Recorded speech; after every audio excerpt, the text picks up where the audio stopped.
Hola, pues ya estamos prácticamente en la recta final, estamos en la sección 6, nos falta las 6 y 7, pero en estas vamos a ver ahora sí cómo es que lo hacemos en cuanto al análisis genético, qué variantes analizamos. Te voy a dar un ejemplo de algunas de ellas porque son 45 variantes las que analizamos. Te voy a dar ejemplos muy particulares enfocados a la parte de selección de macronutrientes, ¿no? La sensibilidad a grasas saturadas y a carbohidratos y por qué es que funciona y por qué es que es importante identificar esas variantes para seleccionar un plan de alimentación. Vamos a hablar primero un poco sobre un gen que está vinculado a la parte de grasas saturadas. Este gen se denomina el gen FTO o proteína asociada a masa grasa y a obesidad. Es un gen que se ha estudiado mucho en cuanto al desarrollo de obesidad y la predisposición. Ahora, es un gen que regula muchas cuestiones, pero entre ellas el apetito. ¿Ok? Y se ha visto que tiene que ver con la secreción de ciertas hormonas precisamente que regulan el apetito, como es la grelina, entre muchas otras que tienen función también como neurotransmisores en el sistema nervioso central. ¿Qué se ha visto con esta proteína? Las personas que tienen alelos de riesgo, ¿se acuerdan que yo les comentaba que teníamos distintas posibilidades de variantes? Como lo pueden ver aquí, ¿se acuerdan que les decía que una letrita de ese código nos cambia todo, nos cambia toda la función de esa proteína? Entonces, las personas que tienen este alelo de riesgo A, o en este caso AT, ¿por qué? Porque esto puede ser la información que nos donó nuestro papá o nuestra mamá y esta el que nos donó el otro, papá o mamá. Entonces, es la información genética que tenemos de cada uno. Si nosotros tenemos estas variantes de riesgo, esto aumenta la sensibilidad, somos más sensibles a las grasas saturadas. Si tenemos nosotros una combinación entre los alelos A y T, tenemos una sensibilidad media a grasas saturadas. Y si tenemos el TT, tenemos una sensibilidad baja a grasas saturadas. Esto es súper importante porque con esto podemos determinar cuánto se debe de consumir como máximo en una dieta a través de grasas saturadas. Ahora, ¿por qué vemos esto? En estudios científicos se ha relacionado que los alelos A tienen hasta 3 veces más riesgo de desarrollar obesidad si llevan una dieta que es baja en carbohidratos. Y ahorita les voy a explicar esta parte de los carbohidratos. Cómo es que se logró ver esta parte de las dietas. Y también se ha visto que estos alelos A tienen hasta 2.5 veces más riesgo a desarrollar obesidad con una dieta que sea alta en grasas saturadas. Entonces nos damos cuenta que no siempre los carbohidratos son los culpables, no siempre son las grasas saturadas los culpables. En esta ocasión sí, pero ahorita que veamos otras versiones de otros genes que tienen que ver con el metabolismo de carbohidratos, ahí sí podríamos echarle más la culpa a los carbohidratos, ¿ok? Entonces es importante que tengamos este panorama y te voy a explicar cómo es que lo hicieron con ensayos clínicos, ¿ok? Siempre yo les voy a hablar de la evidencia y les voy a dejar los links para que puedan ver y ustedes mismos revisar. Y cualquier duda que tengan, incluso nos pueden preguntar en redes o donde ustedes se sientan más cómodos, llamarnos como ustedes gusten, ¿ok? ¿Qué se hizo en este estudio? Se comparó ante el consumo de grasas y el consumo de carbohidratos. Se van a dar cuenta que yo siempre pongo, pues son hidratos de carbono, entonces yo siempre pongo CHOS, son carbohidratos y se evaluó estas dietas ya fuera bajas, medianas o altas. Quiere decir baja cantidad de grasas saturadas, mediana cantidad de grasas altas y lo mismo aquí en carbohidratos, med y high. ¿Ok?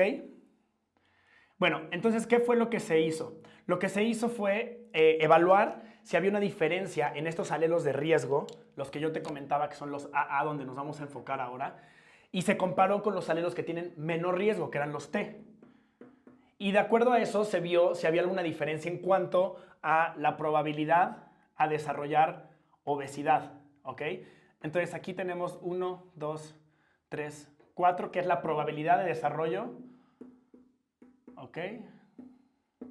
Y lo que se vio es que cuando las personas de mayor riesgo aumentaban el consumo de grasas saturadas en su dieta, por supuesto que había un aumento o un incremento importante.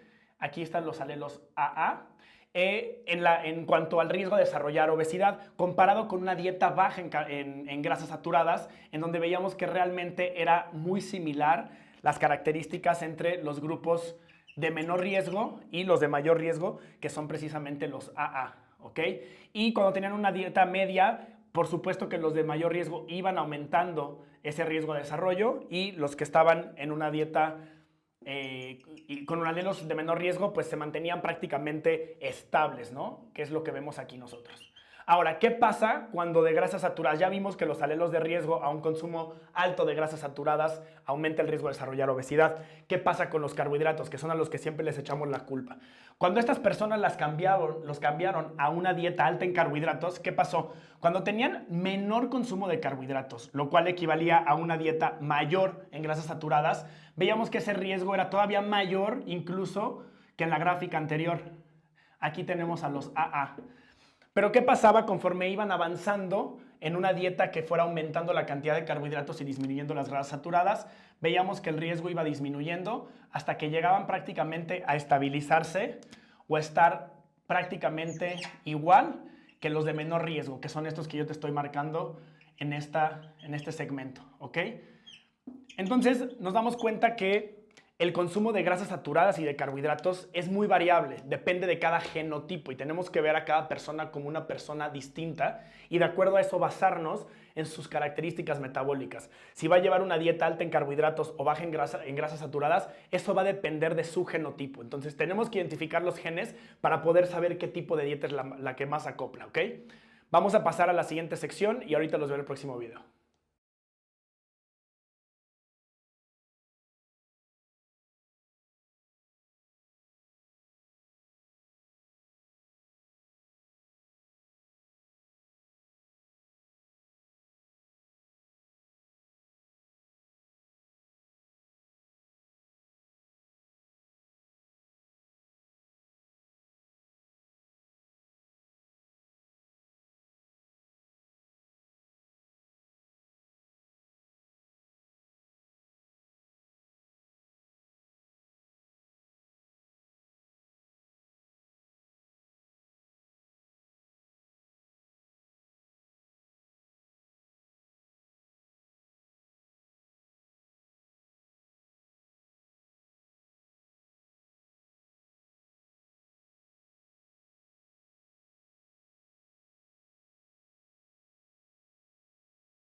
Hola, bueno, pues ahora sí estamos en la última sección donde vamos a hablar sobre uno de los últimos genes que les voy a platicar, que es el gen TCF7L2. Pareciera muy complicado, pero bueno, te voy a explicar más o menos de cómo funciona.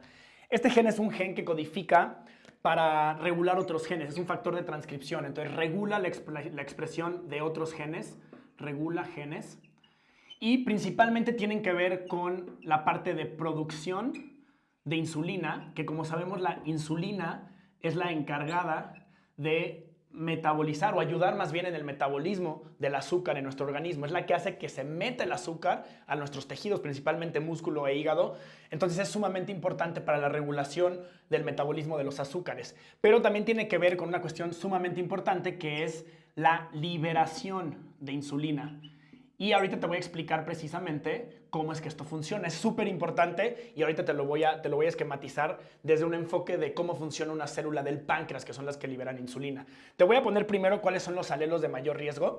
Se ha visto que los alelos de mayor riesgo, que son los alelos TT, son los alelos que normalmente tienen una elevación en la sensibilidad a CHOS. ¿Se acuerdan? Carbohidratos. Ok. Los TG tienen una sensibilidad mediana a carbohidratos, ¿ok?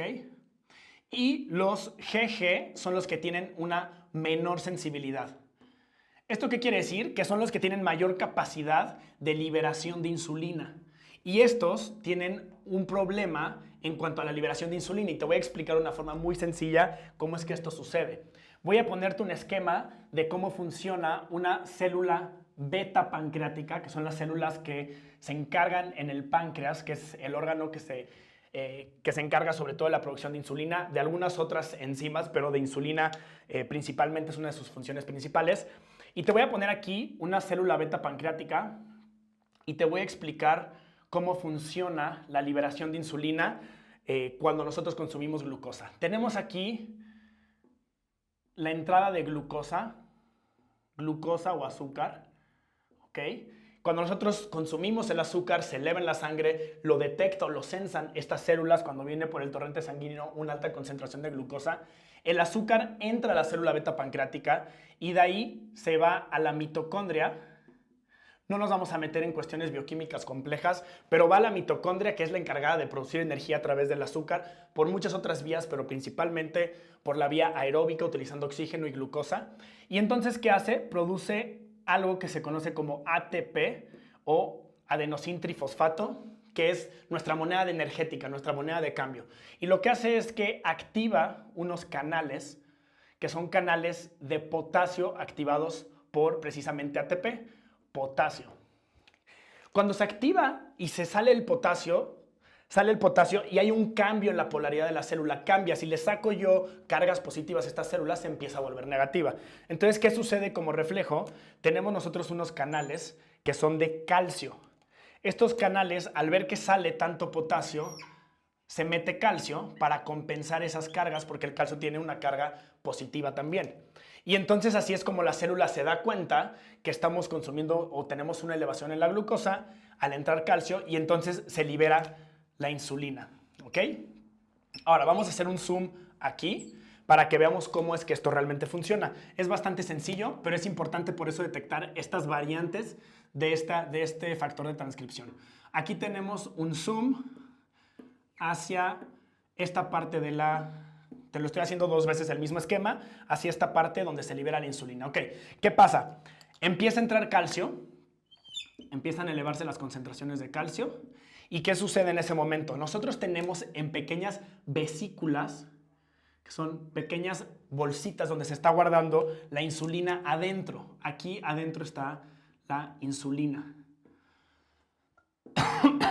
Ok, cuando empieza a elevarse el calcio, ¿qué sucede?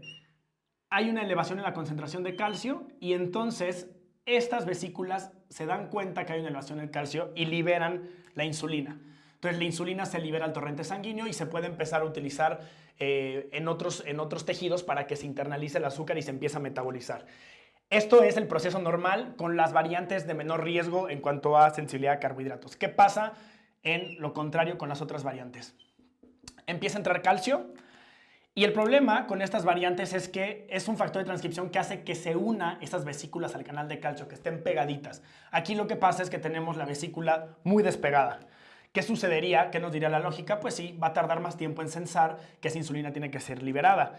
Entonces, los pulsos de calcio tienen que ser más elevados. Quiero que se den cuenta que la célula se tarda mucho más tiempo en darse cuenta de que tiene que liberar la insulina. ¿Ok? Entonces la libera de forma mucho más tardía. Entonces esas concentraciones de azúcar en nuestra sangre se mantienen por mucho más tiempo y eso hace que entonces el azúcar se empiece a almacenar en forma de grasa principalmente y que también esté dañando otros tejidos, porque altas concentraciones de azúcar en nuestra sangre nos predisponen a desarrollar problemas por glicación. ¿Ok? Esto es la forma en que nosotros lo podemos evaluar y como te estaba comentando, con esto nosotros podemos definir, ¿eres más sensible a carbohidratos o eres más sensible a grasas saturadas? Eso es súper importante para poder seleccionar qué tipo de alimentación tienes que llevar, ¿no? Entonces, ¿cómo vamos a seleccionarlo? Tenemos principalmente como macronutrientes para selección de dieta, tenemos los carbohidratos y tenemos las grasas saturadas. ¿Cómo seleccionar si tú debes de llevar una dieta baja en grasas saturadas o baja en carbohidratos? En el video anterior hablamos sobre sensibilidad a grasas saturadas, ahora sensibilidad a carbohidratos. ¿Cómo lo puedo yo saber? Solo hay una forma, haciendo un análisis genético. Y esto es igual a resultados. Y no nada más resultados para que tú veas una pérdida de peso rápida, resultados que sean de largo plazo y sostenibles. Esto es cómo lo hacemos, espero que haya quedado claro. Si queda alguna duda, por favor, visiten nuestra página, visiten nuestras redes sociales y continúen preguntándonos. Vamos a ir haciendo Facebook Live también para que ustedes puedan ir viendo cierta información. Y pues bienvenidos y espero que les haya gustado.